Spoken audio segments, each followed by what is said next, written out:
Welcome back, Bears fans, to another episode of the Bears Brothers podcast. Unfortunately, the Bears lost 30-27 in what was a very entertaining back and forth. Everything that could have happened in the game did, and it was crazy to watch, to be completely honest. But I'm here with my fellow Bears brother, Brandon Hazley, and we're here to break down this game. Brandon, I mean, how was that just watching everything that went on during that game? Because there was a lot.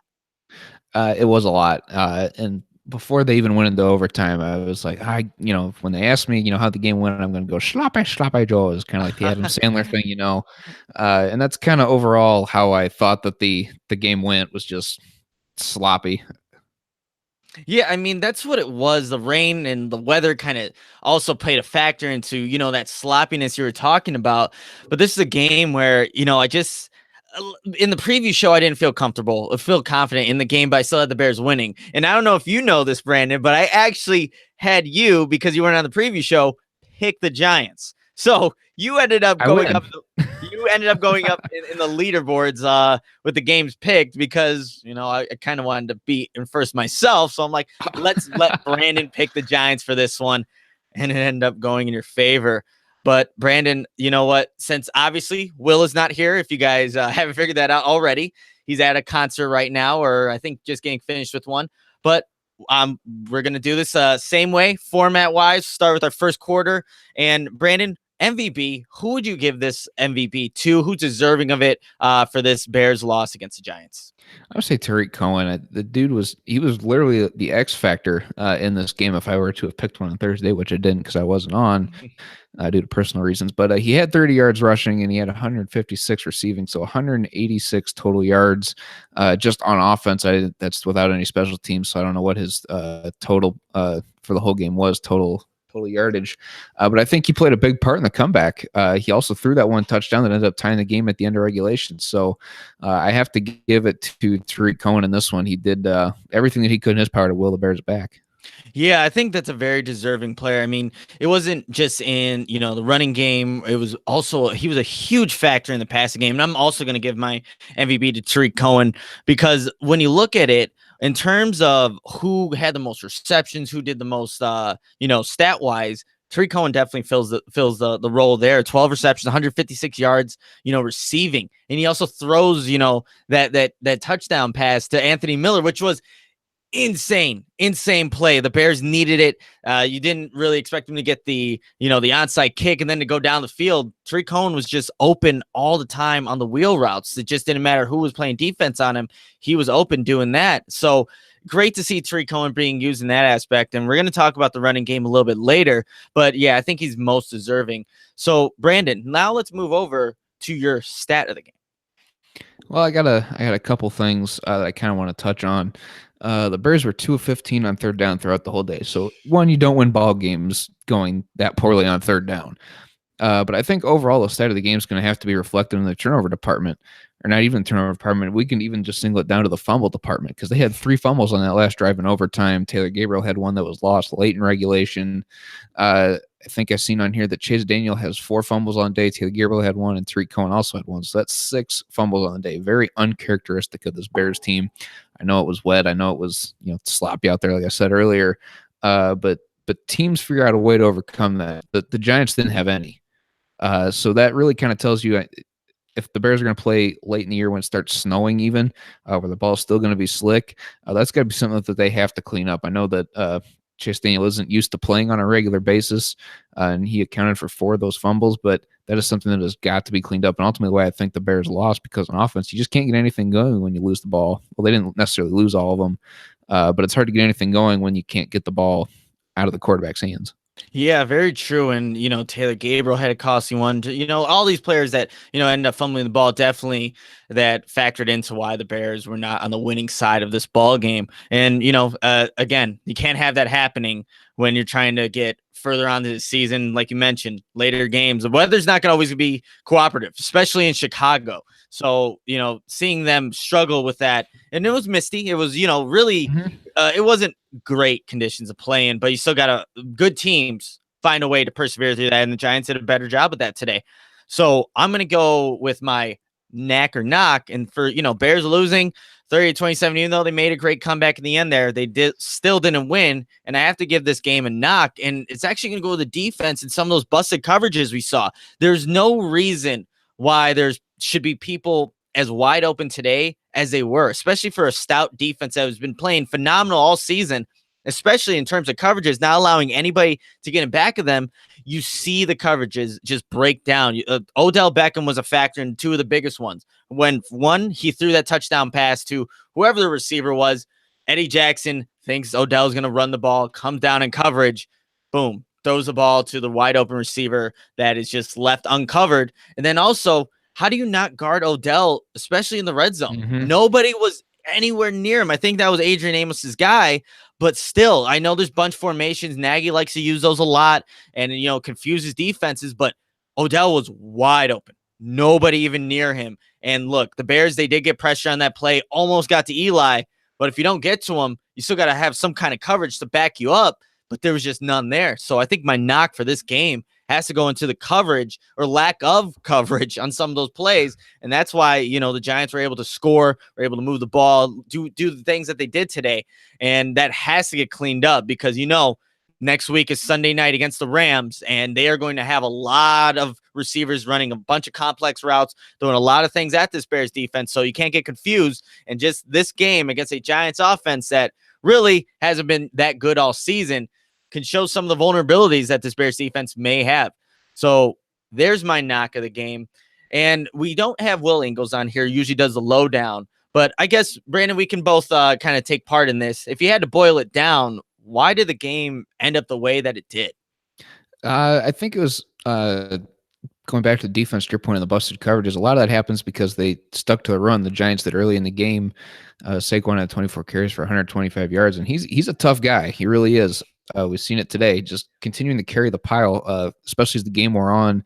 Defensive line was really struggling to close their gaps. And once that happens, then you get those wide open guys. And I mean, that was even happening earlier in the game, these wide open receivers. So it's just the lack of being able to shut down the running game for the Giants. Saquon's a very good guy, a game changer, I think, as we've seen today. And he was just hot throughout the entirety of this game. So there was no reason that the Giants should have shied away from it. And they didn't. That's why they ended up winning. Yeah, you know what? I'm going to take it a different way. And I'm also going to combine in here Will's monster moment. And this is going to be a negative one, though, and why it also incorporates a lowdown. That timeout at the end of the second quarter, that was huge. And people are going to think, okay, it was just a timeout. Well, the Giants end up getting a field goal, as time's expiring going into the second half. And that really, ever since that play, momentum really shifted in the Giants' favor. I don't know why Matt Nagy even calls that timeout. It didn't seem like the Bears wanted to do anything with the remaining time on the clock. The defense did their job. But if you're going to call that timeout, it should have happened, way sooner. Instead, Nagy he calls it when he does. The Giants end up, getting a few plays, end up kicking the field goal. And ever since then, the Bears, they came out flat to start off the third quarter. The Giants, I think that was the Odell Beckham touchdown throw. So all these things kind of trickled on from that initial moment, which may not seem like significant right then and there, but it ended up being a huge, huge thing for the Bears later in this game. So I don't get it. What was the reason for the timeout? I know Matt Nagy's going to get asked that question. Why did you call a timeout? It's a rookie head coaching mistake, but one that cannot happen. This is, yes, you have your backup quarterback in, and, it's another road test for him, but the Bears could have won this game. And I think it all comes down to that being just the factor into why the Bears, ended up not winning this game. So I don't want to dwell on that too much. I know it's going to come up probably later in this podcast, but before we do, Brandon, got to tell you about our sponsor, SeatGeek. Football is back, and SeatGeek is the smartest, easiest way to get tickets to every game all season long. Whether you're searching for a last-minute deal, planning a night out, or need to find the perfect gift, SeatGeek helps you find the best seats at the best prices, fully guaranteed. There's nothing quite like being there in person, and SeatGeek will get you closer to the action for a great value. As you know, all the Bears brothers have the SeatGeek app on our phones, and it's by far the easiest way to purchase tickets. SeatGeek is designed to make your ticket buying experience easier than ever. By searching multiple ticket sites and grading every ticket based on value, SeatGeek helps you immediately identify the best seats that fit your budget. And it doesn't end with sports. SeatGeek has plenty of tickets to concerts, comedy, and theater too. Before the show, with the big game coming up next week, I checked SeatGeek to look into tickets to the Bears Rams game that's going to be happening on Sunday Night Football. And there are still a lot of tickets with an amazing score on deals. So definitely look into it. The deals are comprised of location, price, and historical data of the seat. If you're considering going to this game, I encourage you to look soon before those amazing deals are no longer available. But best of all, our listeners get $20 off their first SeatGeek purchase. Just download the SeatGeek app and enter promo code BEARS today. That's promo code BEARS, BEARS, for $20 off your first SeatGeek purchase. All right, Brandon, we're going to move on to the second quarter of this show, and we're going to talk about that offense that was led by Chase Daniel, obviously. What are just some of your initial thoughts after watching this game, seeing what he did, wasn't able to do, and just overall the offense, how it ran today against the Giants? I thought it was kind of a bad omen initially when first 3 plays of the game are a botched kick return by Mazzell. Then it was a run stuffed up the middle, and then Chase throws that pick 6. I went, oh dear, it's going to be that kind of day for the offense, And sure enough, it was. They just did not look in sync throughout the day until they absolutely had to put their foot on the gas and go. So I don't know if Matt Nagy just had a conservative play calling going into this game. It was nice to see him establish the run early. I think Jordan Howard was actually on pace to get the 125 yards that Barkley got, and they kind of flipped roles because I thought they had Saquon shut down pretty early. The defense did. But going back to the Bears offense, I mean, it was nice to see that run game get established, seeing some nice runs from Jordan Howard. Nice to see him get going in that rhythm. Thought that's why they were able to take control of the first half. Kind of kept the ball out of Chase Daniel's hands. But Chase Daniel himself just did not look comfortable in this game. And we see that with defenses that send pressure, because it's not just Chase. Trubisky's shown that as well. So maybe that's, the Bears offense is getting exploited here a little bit, showing that if you bring a lot of pressure, they just can't handle it. And I think the 5 sacks might represent that too, but just kind of an initial thought.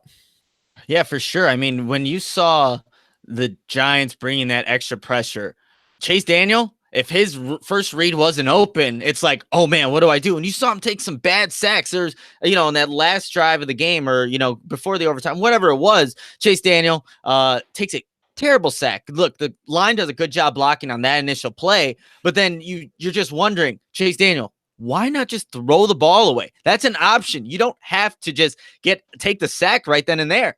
You don't, but he does anyway. So look, it's a backup QB. And I think how he played on Thanksgiving against Detroit, that was, lucky for the Bears, because look, on a road test again for a backup quarterback is no easy task. And, the Bears are fortunate the way that he did in that first game, how he played, because in this one wasn't nearly as close.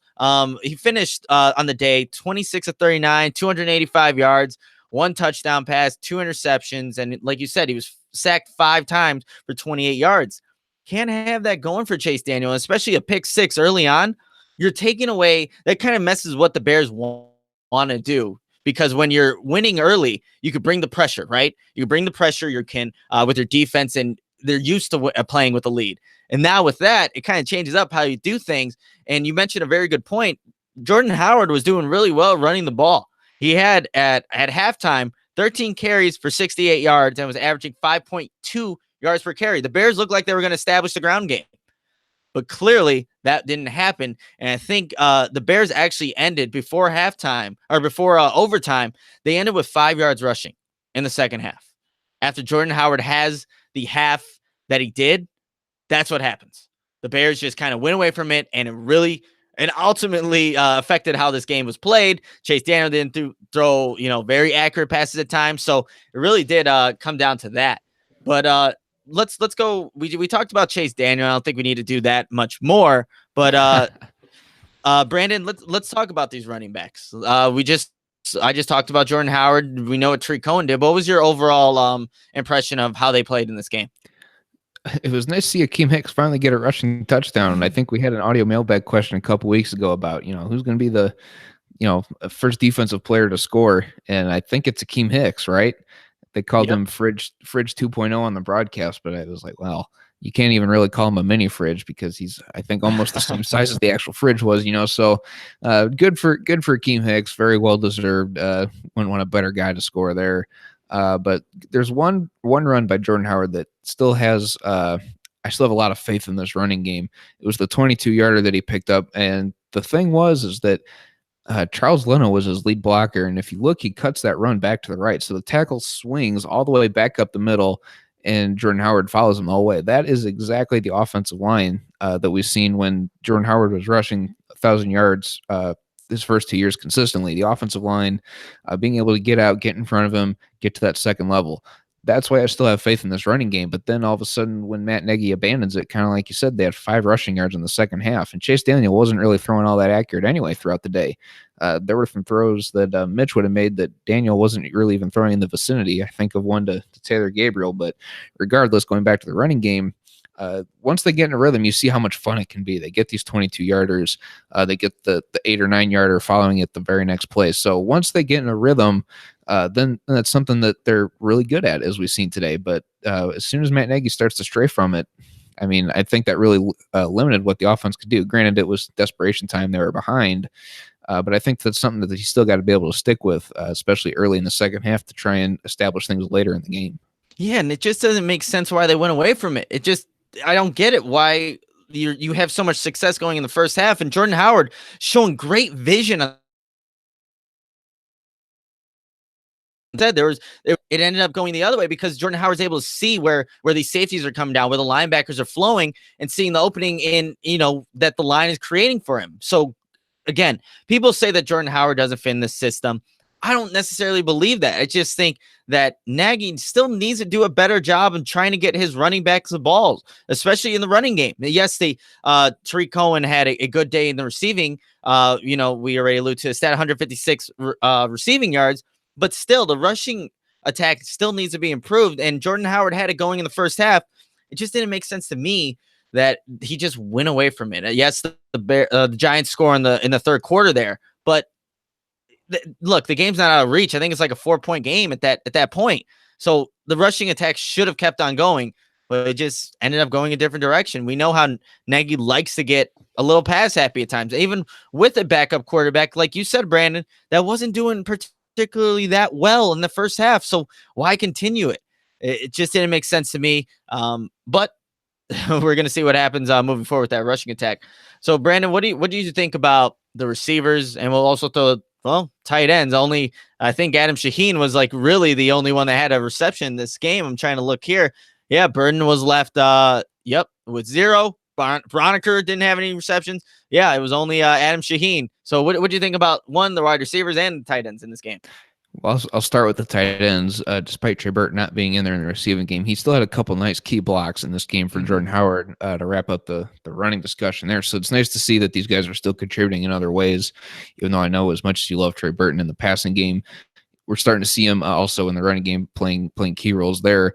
But it was nice to see Alton Robinson made some really nice catches in this game. He really helped out Chase Daniel a lot. Took that one off the defender's helmet, which was really cool. Was able to fight the one away on 4th and 3 in overtime. So I thought he overall had a good day. But Taylor Gabriel, he had 3 receptions for 17 yards, was targeted 7 times, and he had the 1 fumble. That is not the Taylor Gabriel that I'm used to seeing, and I like to brag about. I say that he always brings up the quarterback rating when he's targeted, but I mean, today he had a couple go right through his hands, especially one in the end zone later in the game. Got to be able to reel those in. So I don't know what the issue was there with him. The Giants were playing very aggressive and tight coverage throughout the whole day.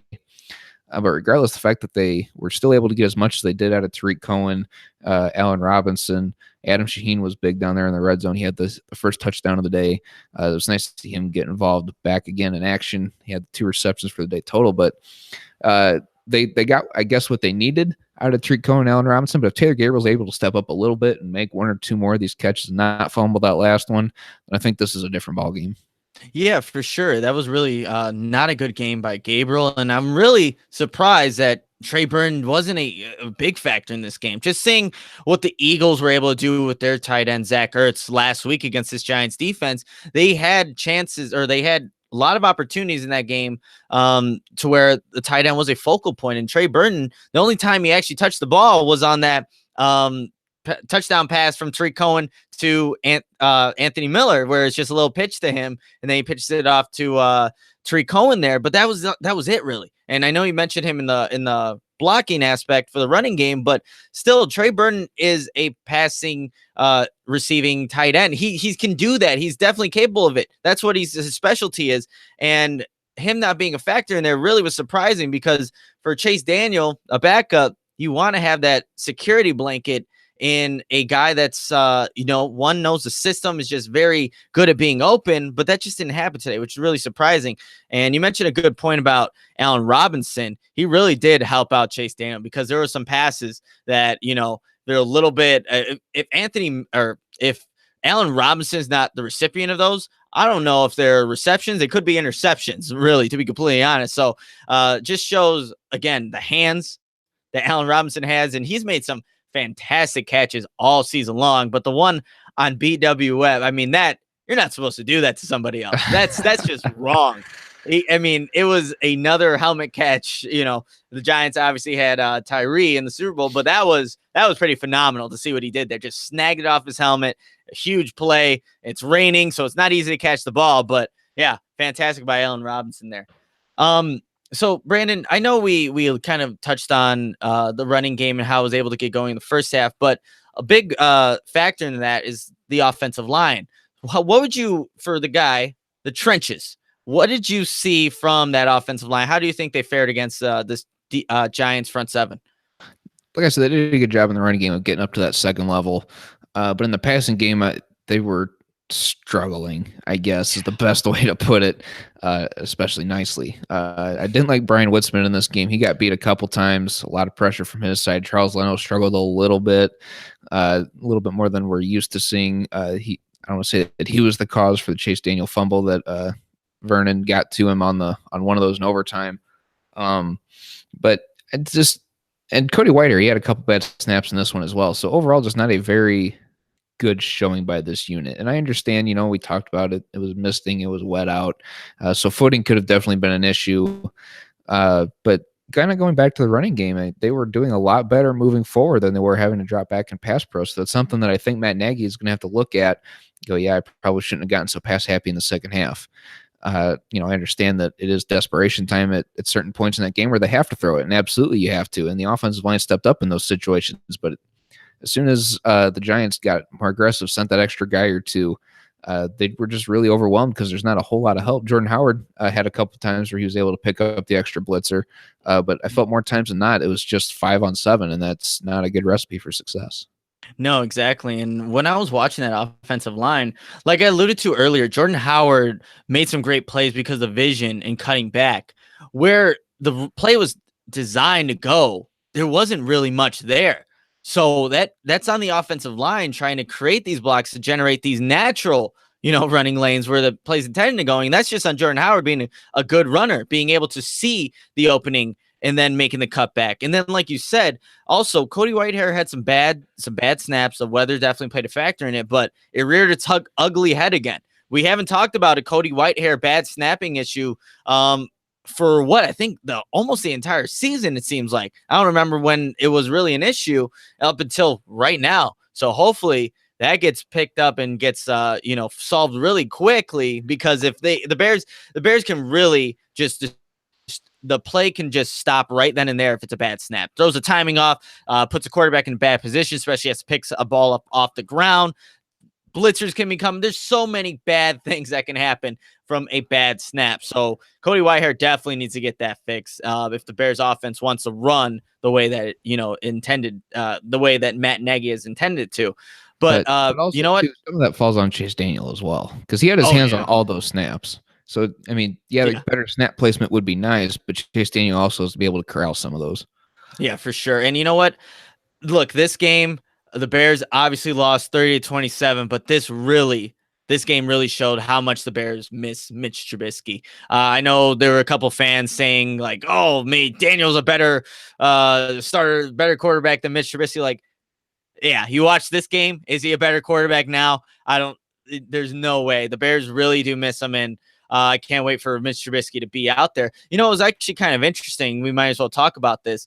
They said had this had this been a playoff game, Mitch Trubisky would have played, and he was basically, from what I saw just from Twitter and seeing what people were saying, is that Mitch Trubisky definitely could have played in this game. Mm-hmm. Now, does that change your overall impression of how the Bears have kind of approached this? Do you think they should have played him, knowing that obviously it's hindsight now, the Bears lost, and if Mitch Trubisky plays, they probably don't lose, to be completely honest. I think the Bears would definitely win this game with Mitch Trubisky. Do you have an issue with that at all, Brandon, that if, Trubisky could have played, should they have played?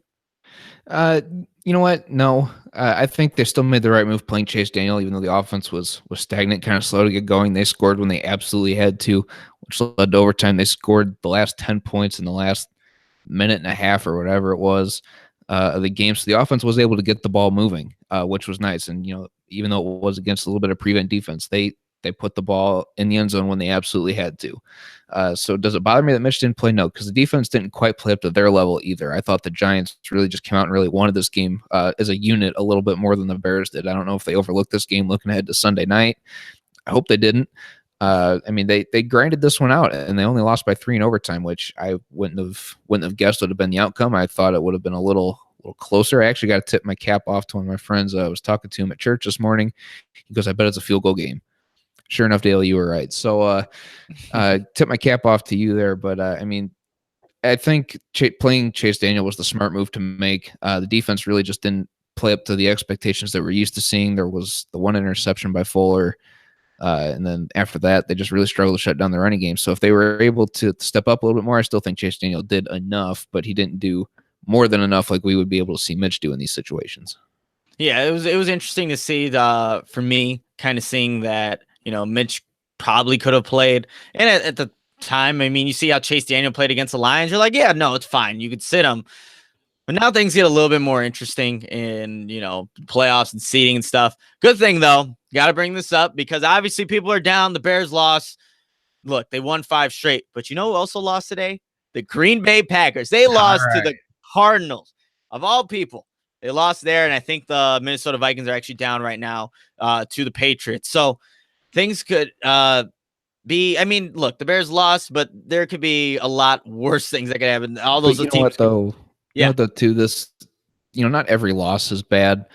I think this is a situation where the Bears can really sit back and learn and be humbled about this one as well. They went in, they might have overlooked the Giants, even though the Giants were hot coming into this one.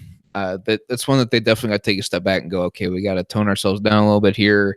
Get ready for next week. We're going to forget about this. What can we learn from this loss? And I think that when a team's hot, sometimes you need a loss, and that's what can really create a playoff push when you're able to learn from your mistakes. So hopefully this is one that they're able to learn from.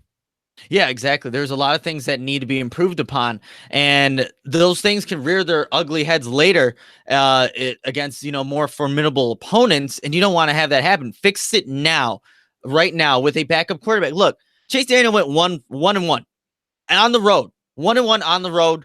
I think the Bears would take that. I think most fans would take that. We've seen backup quarterback play in the past, and it's been awful. Like, awful. And look, Chase Daniel was not great at this game. You see the pick 6 on the second play of the game offensively for the Bears, and you're like, oh crap, we're in trouble. And for a majority of the game, the Bears were in trouble, but they kept fighting back. You see the perseverance that this team has. They made it. There's like I said, there's mistakes that need to be addressed moving forward. But I like the mindset there, Brandon. They definitely can learn from this loss. This was a team they should have beat, and they lost. And look, on any given Sunday, right? Any team could beat any team. And now they have a huge, monumental task with the Rams coming to town, and that's going to be a great game. But Brandon, let's final thoughts offensively. We saw what happened with Chase Daniel. Hopefully that's done and over with. We can move to Mitch Trubisky now. But what are your thoughts on this offense after this game, and then just kind of moving forward? Yeah, it's nice to see Tarik Cohen get the 186 total yards offensively running and receiving as well, kind of reestablish how good of a player he actually is. He hasn't necessarily made that kind of noise in a while, so it's nice to see him get reestablished there. Allen Robinson, again, being the playmaker. He saved Chase Daniel a couple times in this one, like we alluded to, and the offensive line did a very good job of run blocking as well, so hopefully we can continue to see that against the Rams, as that's a team that I would think they want to eat as much clock and keep that offense off the field as much as they can. And like you said, 1-1 with Chase Daniel. I mean, I'm taking that. I take that as a win for Chase. for a guy, he's only had 4 career starts. This is the first time he's ever done it back to back. And despite getting off to a slow start, he helped bring this team back in the end of the game, scoring 10 points in the last minute and a half. So it's a very good job by Chase, especially in clutch situations. It was nice to see, but he's just got to be able to put together a complete game. Yeah, I think that's a good wrap up of this offense. I won't say much here. I'm so glad that Mitch Trubisky's coming back next week. This offense is completely different with him. Just how he's able to scramble, his decision making. How the balls that he's able to throw, especially the deep ball at times, has been a little inconsistent for Mitch, but he can definitely hit some of the hit some of the players in this game against the Giants that Chase Daniel didn't. So that's going to be great having the starting quarterback back in, and the Bears will be back to being, their complete offense, and it's going to be much needed. But Brandon, let's flip to the third quarter, flip sides of the ball, and talk about this defense. And I'll start off here, just kind of my overall thoughts. Again, we saw some missed tackles in this game, and there were some big ones. And the one that was huge was it was a 3rd and 11 conversion, I think. Oh man, with how this game went, Eddie Jackson missed a tackle on the sideline, or is able to get the receiver from getting that first down. And I think the Giants end up scoring, or maybe that was the one where Khalil Mack gets a sack later and that puts him out of field goal range. But still, chewing up clock and stuff like that, can't have that happen. And we saw it again. And I already mentioned the blown coverages in this one. For a Vic Fangio defense, it's very uncharacteristic to have the blown coverages, and A. Jackson, to be out of position because he was playing up until this point, possibly like a defensive player of the year candidate. And he almost had an interception in this game, and probably should have on when Eli was targeting Odell Beckham, but he didn't come away with that. So it was a interesting game. The Bears only had They had 1 interception. Like you said earlier, there were no fumbles. They were all had by the Bears, not the Giants. And then the Bears only sacked Eli, I believe it was only 3 times. 3 times against a offensive line that was not very good. It really wasn't. That Giants offensive line had issues, especially that right side. I feel like the Bears didn't really take advantage of that as much as I thought they would have. But Brandon, what are your overall thoughts on this Bears defense? Again, 30, it was 30-27. There's a pick 6 in there as well, but 30 points is, not what you expect for this Bears defense to give up, especially against a Giants team. No, you're right. And you know what? This was the Bears defense in the first half that played exactly like I thought they would. They only allowed 103 yards, didn't allow the only offensive points they allowed was the field goal at the end of the half, which we'll touch on later, how I feel about that play on that timeout, because we talked about it earlier. I want to bring it back up later. Yeah. Touch on it in more detail later. But then the second half came, and then they just got the ball to OBJ and Saquon solely, and that was it. Those were the only 2 guys I think to really touch the ball, and Shepard. Can't forget about that one as well. He played a big part as well, but just got to be able to corral some of these guys. I want to give some love to Kyle Fuller as well. Team leading 6th interception on the year. So nice to see him after Eli threw his first interception to him. I don't think he looked at Kyle Fuller very much for the rest of the day. So good job by Fuller for locking down his guy. And I wanted to touch on Akeem Hicks on the running touchdown there, but I already did it on offense. So we kind of done bring it up again on defense. But Leonard Floyd also got his 2nd sack of the year in this one as well. So shout out to him as well. Get some of these guys some love despite a poor effort in the second half. Yeah, and so let's just kind of talk about position by position here, because I think in that, like you said, in that first half, this Bears defense was, completely dominant, especially doing what they did to, look, Eli Manning, 19 of 35, 170 yards, 1 touchdown, 1 interception.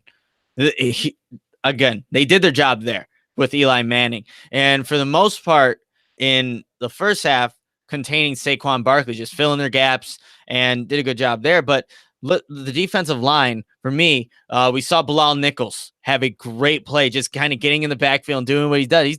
He's made plays like that all season. Akeem Hicks has come up with some monster stops in this one. Eddie Goldman as well. But overall, with the defensive line, was there anybody in particular that really stands out, or maybe some players that need to maybe improve upon things? Yeah, early on, it was nice to see Akeem Hicks and Eddie Goldman. Akeem had 6 tackles on the day, 1 for a loss. Eddie had 5, I think. Ray Robinson Harris, I think he had a pretty quiet day on the stat sheet, but he was also mistaken on the broadcast for Khalil Mack because he was moving guys with one hand. So, he's still out there doing all the right things as well. Didn't see much of John Bullard today. So, again, he's a guy that we just seen flashes from. Need to see a little bit more consistency. And he could have been a playmaker in this one. I think he definitely had his opportunities. And same with Robertson Harris. He's just got to be able to finish some of these plays. You're able to drive your guy back with one hand. I just got to be able to finish some of these plays. Akeem also had the one batted pass early in the game as well. So the defense got after it early, which was really nice. But then we'll just go ahead and break down. You said the missed tackles. That one where the Bears called the timeout, and Saquon gets that big run, gets him to 4th and short. They did a very good job of not missing the tackle, but they just continued to give Barkley this 5-yard bubble just all the way down for that whole run until someone finally tackled him, which I thought was just so weird. I understand the offensive line's there, but someone's got to be able to shut the block, 5-6 yards down the field, I would think, right? So that's just an opportunity that I look at, and I'm like, we could have really sealed that momentum from even going into the second half if someone just steps up and makes a play. But Barkley's a tough runner, and for whatever reason, the Bears just could not break that 5-yard bubble until it was too late.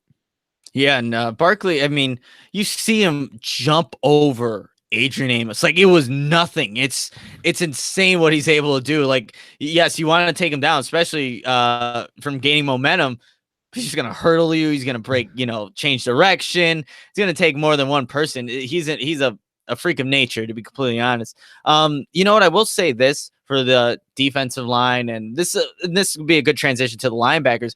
I really like how Akeem Hicks and Leonard Floyd work together on that stunt play that Leonard Floyd gets his sack on. Akeem Hicks, he's the one that really sets it up. He takes, I think it would be the right guard, right tackle, takes both of them, just kind of going upfield. He's not looking to get the sack on this play. He's setting up Leonard Floyd, who has a free lane right to Eli Manning, gets his sack. And what's really good about that play too? Leonard Floyd, with how touchy they are with the quarterback penalties, he hits them, it kind of just lets off. Doesn't put the weight on him or anything. Like a great overall play from that Bears defense, and especially how those two, you want to see that chemistry be able to do that to set other guys open, because the Bears are definitely going to need that moving forward with a quarterback like Jared Goff coming to Soldier Field next week. You're going to need those stunts. You're going to need to get him on the ground. So really like that aspect. Now kind of just transitioning to the linebackers here. Again, I thought, what, as good as Khalil Mack, I think, was in this game, and I thought, he had some huge plays. The sack on, 3rd down to get the Giants out of field goal range. Mm-hmm. That sack couldn't have come at a better time. But again, it was a Giants offensive line that had given up the second most sacks this season, and he only had one. I was expecting more of Khalil Mack. More. Yeah, just what were your thoughts of just outside, inside, Khalil Mack, Leonard Floyd? Even Aaron Lynch was in there at times, and he was there primarily on those goal line packages, getting those heavier set guys out there. But what do you think of the linebackers? They struggled to really set an edge in the running game in this one. You have to kind of credit Pat Shurmur on this one, because there were times where they had tight ends who were lined up wide coming back in to establish their edge, to try and get that edge on Leonard Floyd and Khalil Mack to prevent them from setting an edge. So that's just a huge scheme thing that could get overlooked by a lot of people, I think, but I've seen it multiple times throughout the game. So got to tip your cap off to Pat Shurmur for really doing his homework on that one. Knows how good that Floyd, Lynch, and Mack are at setting the edges. So he did a very good job of making sure that his guys had an option to get to the edge if need be. Just really disappointed, I guess, in their effort in being able to do that. But it just comes down to a scheme thing for the Giants being able to do that. Like I said, gave Floyd some love, but I was expecting more out of Khalil Mack in this one. They talked early on about how Khalil Mack was moving Nate Soldier with one arm, how he could have been a slalom skier and a world heavyweight lifter and a football player all at the same time, just with the way he bends, how strong he is, the way he moves. So I don't know. I guess disappointed, I guess, is the word. Just I was expecting so much more out of these pass rushers in this one, especially Aaron Lynch. He had a pretty quiet day. I don't even think he got a sack. Just I don't know. I'm kind of speechless with the outside group. The inside guys played a very good game. Danny, I thought it was really funny when him and Saquon kind of meet in the middle. They're like, "Who's going to make your move first?" I thought that was really funny. But Roquan, despite having 10 tackles, I thought he was really quiet today. Like, I didn't feel like his name was thrown out there a whole lot, other than when he was getting beaten coverage, which is something that he struggled with throughout the year. So I don't know. I guess what's your thoughts on the inside guys? Because I'm kind of outside of that, I'm speechless with this group for the most part. Yeah, I mean, Saquon Barkley has over 100 yards rushing, a lot's going to go. That's a whole defensive thing. But I just thought at times they were out of position. And look, Saquon Barkley's breaking tackles, going up to the second level, and is able to just get away.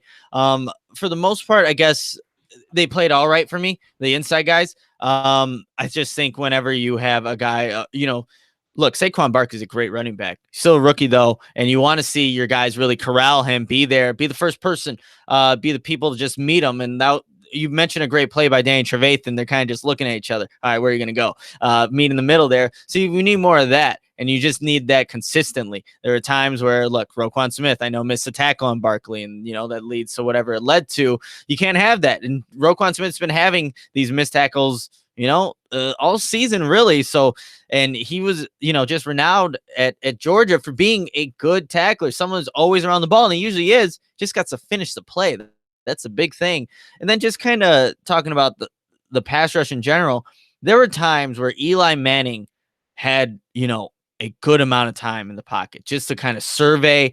Maybe it didn't quite lead to anything big, but you're just wondering, where's the pass rush? I know I put that in my notes multiple times. Like, where's the pass rush? Where's the pass rush? They should be able to get to Eli Manning. There's no way, especially any kind of pressure with Eli. He'll just go down in his own sometimes, just like, I don't want any of this. I don't want to, take whatever's going to be given from any of these big defensive players.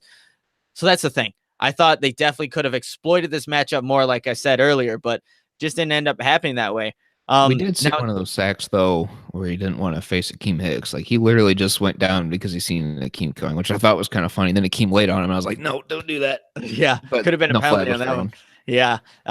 You know what, to be completely honest, I don't think a lot of people want to laugh from Akeem Hicks, especially, going back to that goal line play, like, who's going to get in front of Akeem Hicks? I think we did talk about that exact same scenario on an audio mailbag. Like, who in their right minds, like, if he's jumping, are you going to jump up and just get smacked by a 330-pound man and just end up going backwards? No, you're probably not. So that was, man, I was so pumped to see that play. When he lined up, I'm like, you better give it to Akeem Hicks. Right? He deserves the rock on this play, and he gets in. And like you mentioned, Brandon, couldn't have happened to a better guy. So in terms of like the secondary now, I really liked how the Bears, especially their cornerbacks, are playing really aggressive with Odell Beckham in the beginning. Just anything that he wanted to do just wasn't happening in the beginning. Kyle Fuller, Prince Mukamura really being physical with him at the line of scrimmage or just at the end of their routes. And look, Kyle Fuller on the interception, he's reading Eli's eyes the entire way, but Odell Beckham's not running a very good route. It's lackadaisical, I would say. Just very, very slow with how he cut from the outside going in, but Kyle Fuller basically ran the route for him and picked it up. That's what you like to see. And he almost could have had another interception, but it didn't end up going that way. I liked how they played initially, and then you see the busted coverages, with safeties, the corners as well. But what would you say is your final assessment on how the secondary played in this one? I'm with you. I like how they handled Odell because for the day he had three receptions, was targeted 9 times. So that tells me they did a really good job of locking him down. But that's also why guys like Russell Shepard were able to have bigger days like they did. He was 2 for 2 for 59 yards and a touchdown. He actually dropped the one in the end zone that really could have sealed the game. So it was nice to see players who. Well, that's the difference between a good team and a bad team. A good team would have been able to ice that game on that catch right there. But Shepard wasn't even him. It was, gosh, who was it? Because if Russell Shepard's 2 for 2, then he didn't drop that pass in the end zone. But regardless, Sterling Shepard. I knew it was one of these Shepards. He was, that's one that you got to be able to catch. The difference between a good team and a bad team, or a team that's not quite there yet. That's one that they would ice that game away in that situation. But that's why they had guys like Sterling Shepard, Russell Shepard, Rhett Ellison have better days through the air because they were so concerned. We even heard Vic earlier this week talk about how, you got to go to mass on Saturday to stop Odell because that's just how good of a player he is, and he really is. But they did a good job of shutting him down, especially Kyle Fuller. Like you said, was able to read Eli's eyes on that one and intercept his 6th pass of the year. So that was extremely nice to see. But outside of that, I mean, they were just kind of. I wasn't a fan of Prince in this game either. I thought he was playing soft coverages, wasn't really sticking to his guy as well as we know that he could have. But they also targeted a lot of guys in the slot. So Bryce Callahan didn't necessarily have the best day either. Yeah. So it was, look, when you really look at it, this is a disappointing performance by the Bears, especially against an inferior opponent.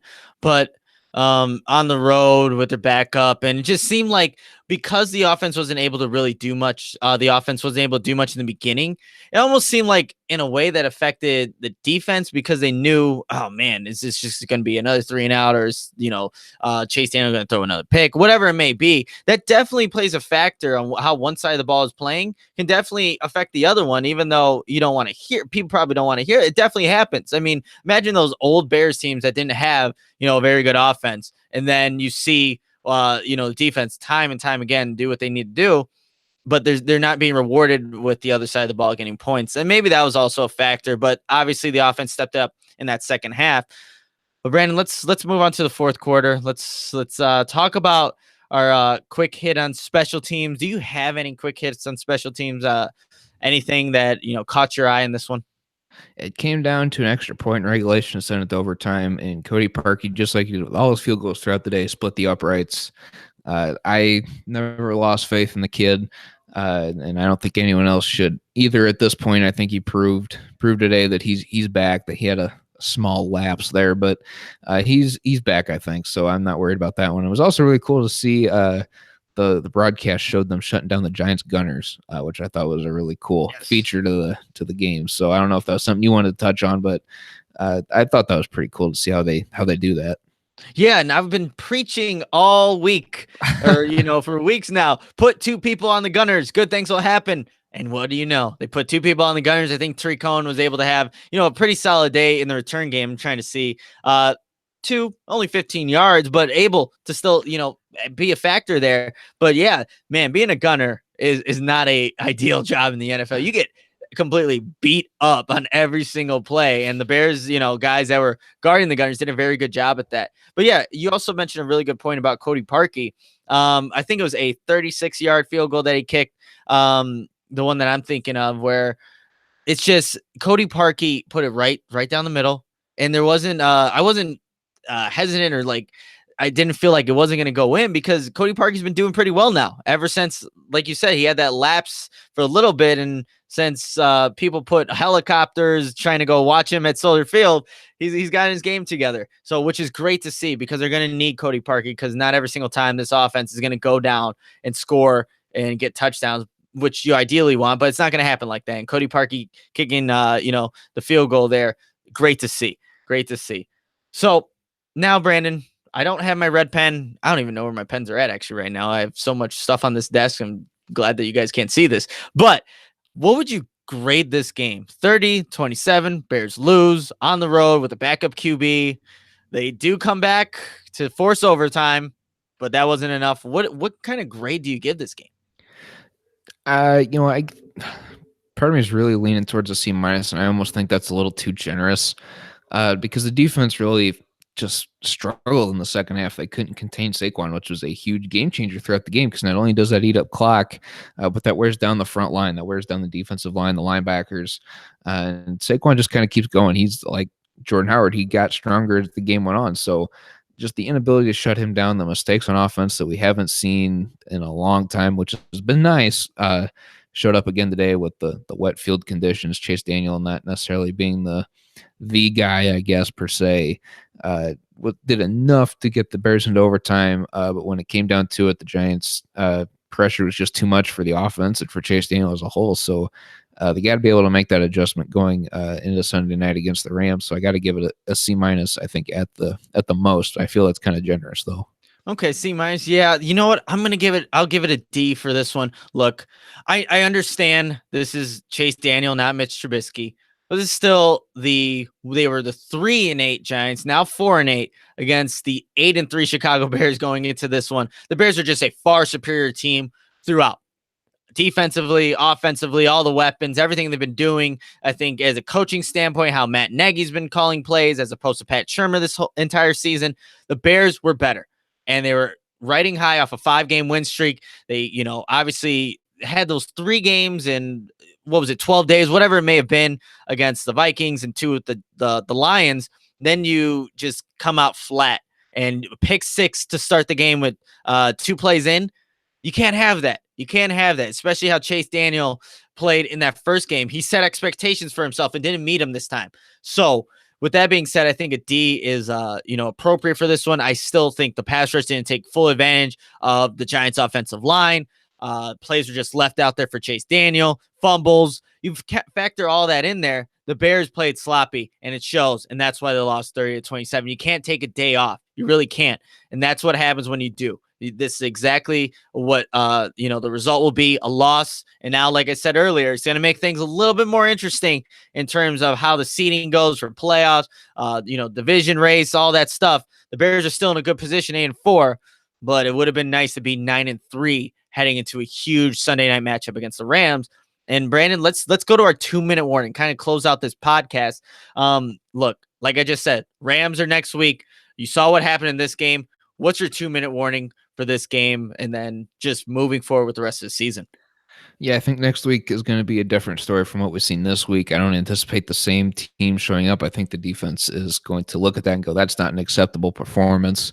We're not a team that typically, hardly ever at all allows 30 points. So with a high-flying offense coming in, being the LA Rams, they scored 30 against the Lions today in their win.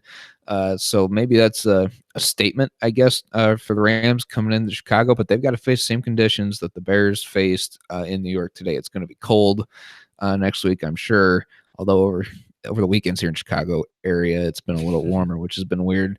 But I think, late at night for these games, it's going to be cold. As much snow as we've gotten up here lately, I wouldn't even be surprised if it snows a little bit. So they're going to have to face the same conditions that the Bears faced over in New York, and whether or not they can overcome that with a different quarterback, that's to be seen. We've seen Mitch be able to play well in different conditions. So Snow Angels against Cleveland comes to mind.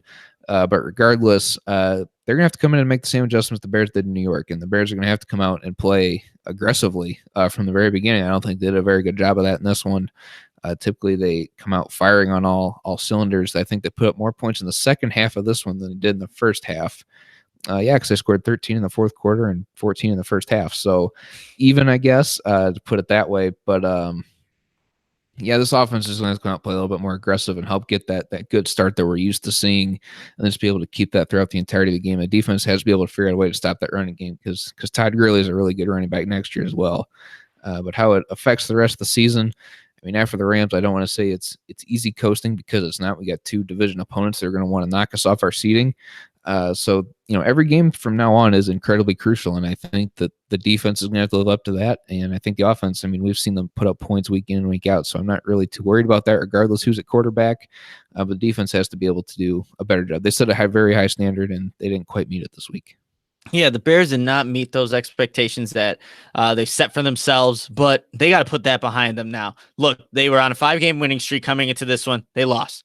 Now this loss needs to be put behind them. Watch the tape, see what you need to get it corrected, because now a great football team is coming to Chicago, and the Rams, they're going to be in the playoffs. You got to see how they stack up against, a playoff team, a very good one that's scoring points at a crazy rate. Like you mentioned, Todd Gurley's coming, Jared Goff, Sean McVay, those guys, they are doing great things on the offensive side of the ball. And interior, look, the interior offensive line for the Bears is going to be facing Aaron Donald, arguably, next to Khalil Mack, the best defensive player in the game right now. So the Bears need to be ready, need to make those corrections, but I'm positive that they will, because look, the Bears have rebounded from losses and they know how to come back from them, and they have the coaching staff to do it. And more importantly, they're going to get Mitch Trubisky back. I think that really does change things. The confidence going into a game, knowing that you have your starting quarterback, is just a little bit. It's not even a little bit. It's a lot more than having your backup play. Yes, you're confident in your guy, but you'd rather have your starter play. So this is good. Look, the Bears, they lost. They shouldn't have lost to an inferior team, but they did. Now they have to figure it out, get things going right, because like I've been saying this entire podcast, now things are going to get a little interesting, and you want to see how you could stack up against a really good Rams football team that'll be here on Sunday night. It's going to be interesting, and I cannot wait to see what ends up happening. But that's going to do it for this episode of the Bears Brothers podcast. Thank you for everybody who's tuning in. We were short on staff this week, but, we did our thing. The Bears, lost 30-27, but now looking forward to that Rams game on Sunday night. Make sure to tune in to all the coverage that we're going to be having this week. and you won't want to miss it because it's going to be, like I said, a huge matchup. But until next time, bear down, Chicago.